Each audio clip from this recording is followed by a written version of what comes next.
Pranams, Swamiji, with your permission. Namans to Guru Ma. I am very, very grateful for this invitation, but also to borrow a word from you, I feel that this is not the jam session, but being inside the jam, being in a jam, you know. What do I say to an audience filled with such beautiful minds and such lovely hearts? What do I do for them? As I was sitting here, and then again, Ambassador sort of bailed me out by mentioning Ramayana. Earlier speakers spoke about Ramayana in a different context, and she invoked the death of Vali and the dilemma of Rama in that. I would like to invoke Anjaneya in this. Maruti, Hanuman, you know. Jitendriyam buddhimattam varishtam, you know. Manojavam marutatulya vegam, Jitendriyam buddhimattam varishtam, Vatatmajam vanarayuta mukhyam, Sri Ramadutam sharanam prapadde. Now, one of the stories of Hanuman regards, it comes from a power lock put on him by the rishis. Because of the kind of energy that he had, the kind of imbalance that it could cause, they thought it wise to sort of put him under a self-forgetting spell.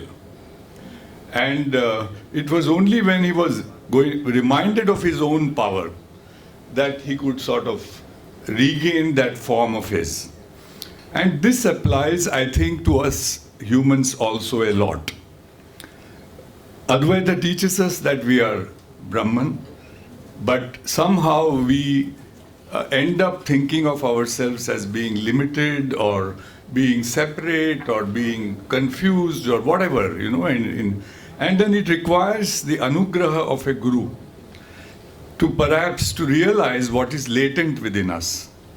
Now, what has this got to do with peace and reconciliation?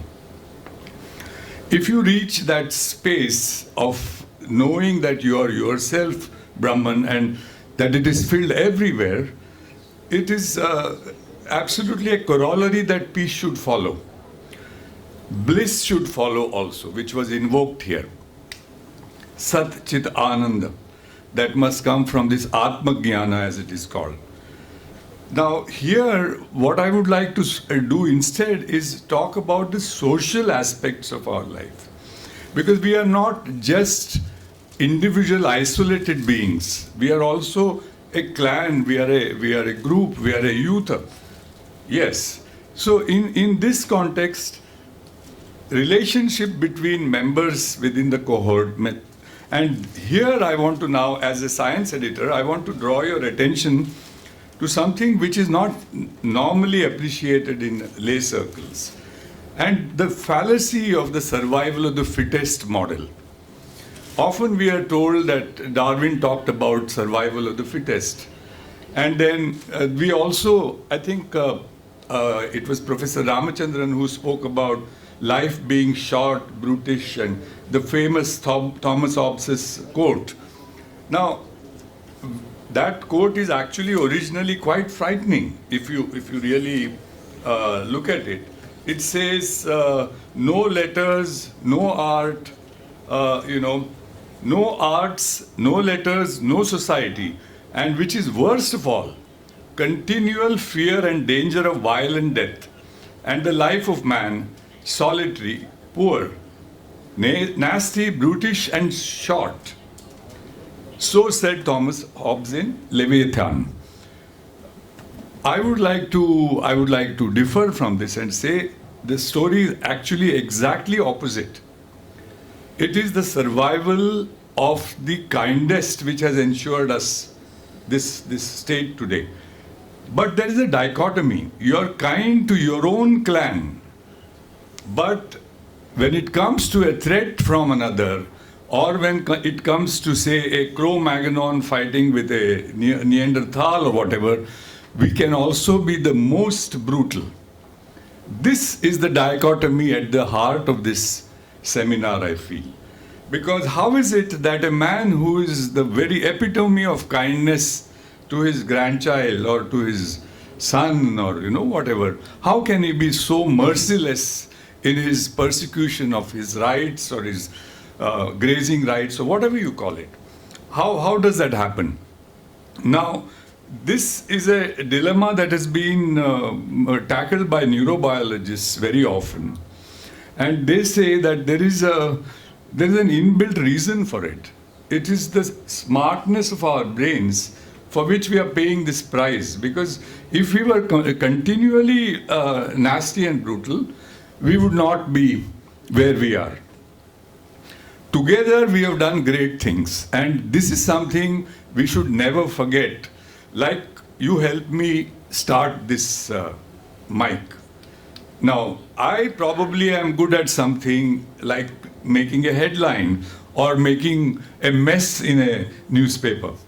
But together we are making great things.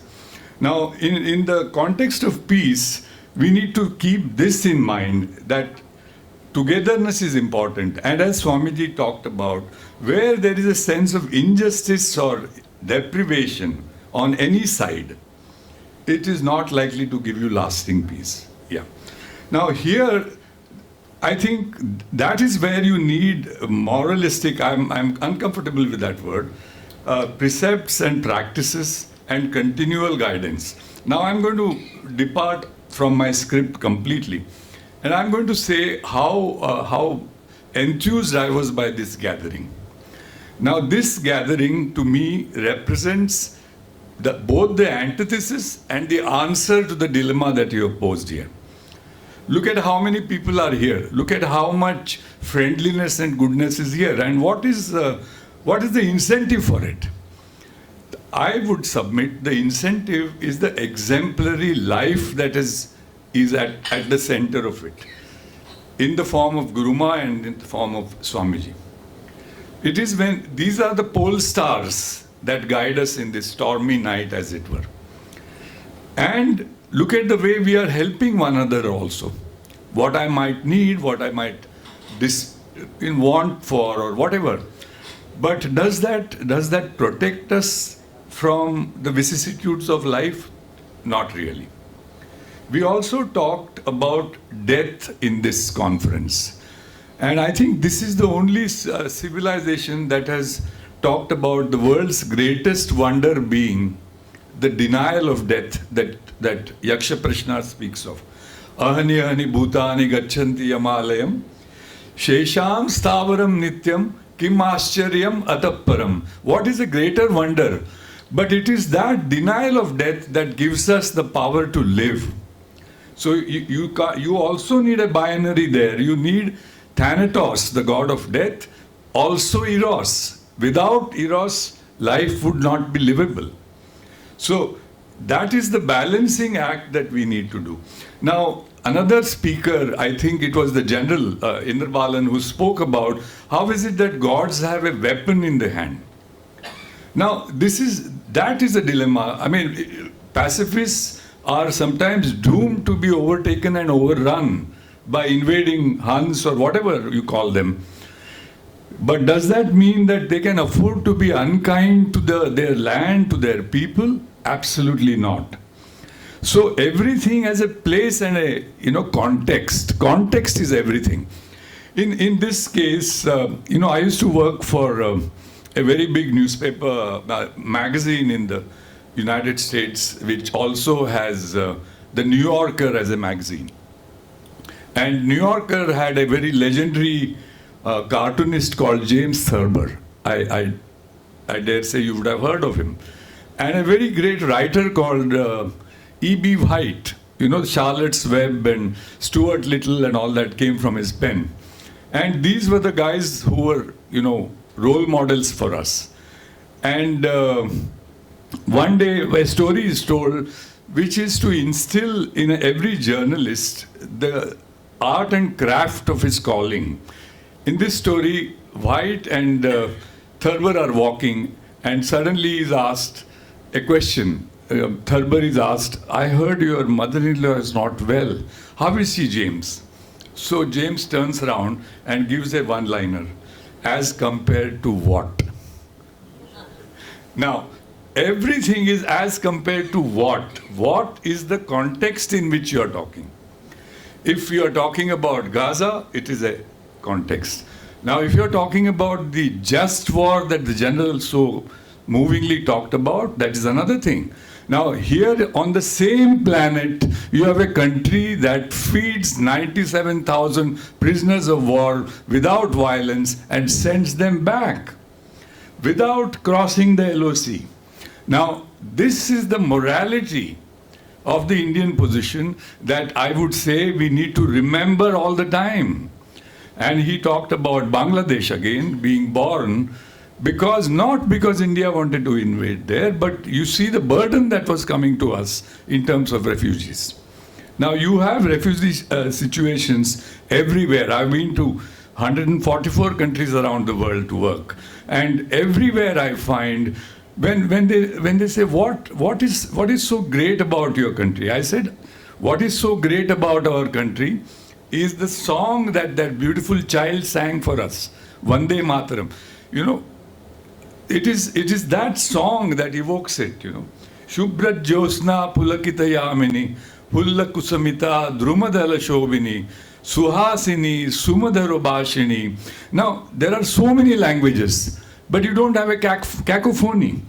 You have so many diversities, but we are still together. And look around our neighborhood and you will see what people like Ambassador have been doing for us. It needs to be appreciated.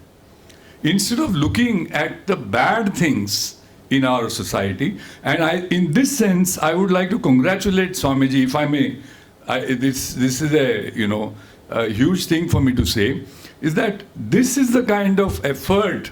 Now, he need not have done this. Why you do 8th edition? My God. And yesterday I was told about something I'm working on. I said, we have already done a seminar on that. Now, it is this that separates India from all nations, I submit. There may be so many faults and things like that. And then we were talking about legislation.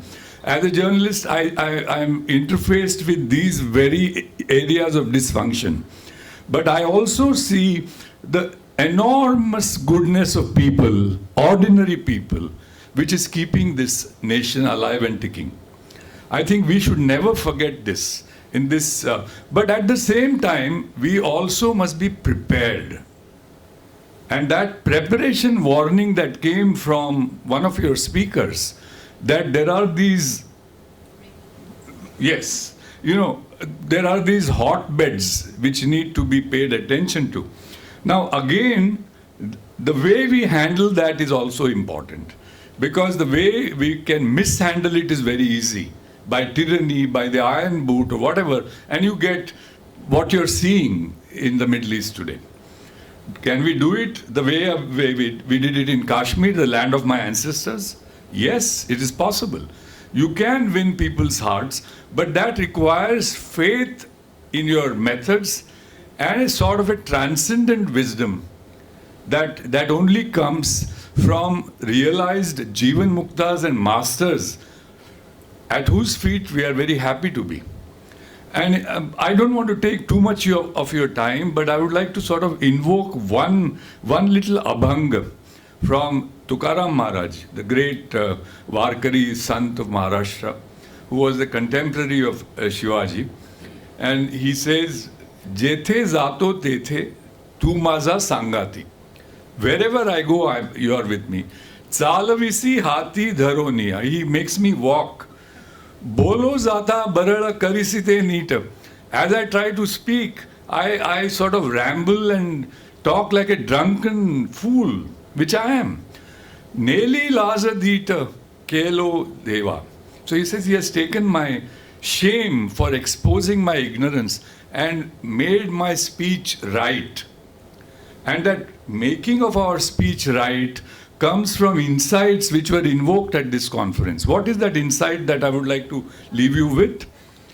Manaprasada saumyatvam, maunam atma vinigraha, Bhava samshuddhi itetat tapo manasa uchyate. So this bhava samshuddhi, if you've got, you are immediately going to get manaprasada. And you will be giddily mad. People will say, why are you happy in a country which has floods and, particulate loads that are so heavy?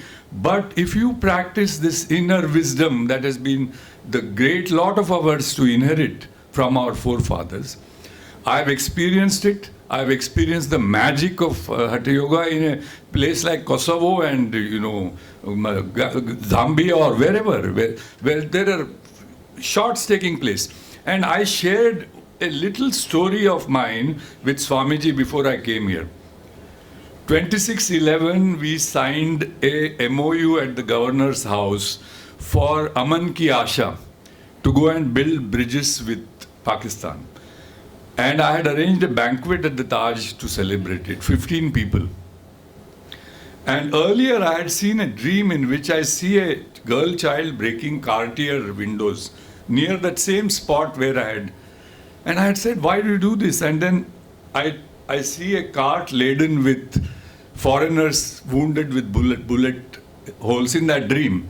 And I take that to the edge of the Raj Bhavan, and there's a dead end. That's the spot where Indira Gandhi used to sit and meditate, I am told. And the Arabian Sea outside the Raj Bhavan wall. And I thought, in the dream, I can hear the AK-47s going off. Suddenly, a Tirupati Vigraha starts coming out of the Arabian Sea, and my dream, I feel, we are safe now. 1 month later, we are, with not knowing anything about 2611, I'm signing this MOU. We are going to Taj. Then my Bengali vice president says, Vittalji, we need to have the blessings of Balaji at this momentous moment. And my driver finds a Balaji temple at Banganga outside the governor's house. As we are putting our heads down, I get a phone from my college in Ghatkopar, where I'd seen that Cartier window. And my director of this college is calling me saying, NAC committee is coming, come and plead for us. I said, I have this big thing happening. So that lady who's a wily Tambram says, Vittalji, you have not paid your Guru Dakshina. And that made me cancel that banquet, and I went to my college. And what is the result? 15 years of life have been given to me so that I may stand before you. And we are really, really, really blessed. And it was 2611, imagine. So while there is violence, there is also saving. And it is a saving from the Guru. Which is why I want to end this, Brahmanandam Paramasukudam Kevalam Jnanamurtim Dvandva-titam Triguna-rahitam. So these dvanda, these binaries, finally it is the Guru with his anugraha who takes you across this samsara. And I can tell you, I can keep you engaged with these stories of the anugraha of the Guru, which are not just myself, but my family have lived through literally carnage of partition, of Pathans chasing, of Sikhs. I told you of that story where I narrated this to the Khalistanis. That open your Granth Sahib and you will see Vittal being celebrated there. Ibhay Vittalu, Ubhay Vittalu, Vittalu bina samsara nahi. So it is this tradition that I bow myself, and thank you for listening to me with such patience. I hope I have not exceeded my brief. Thank you.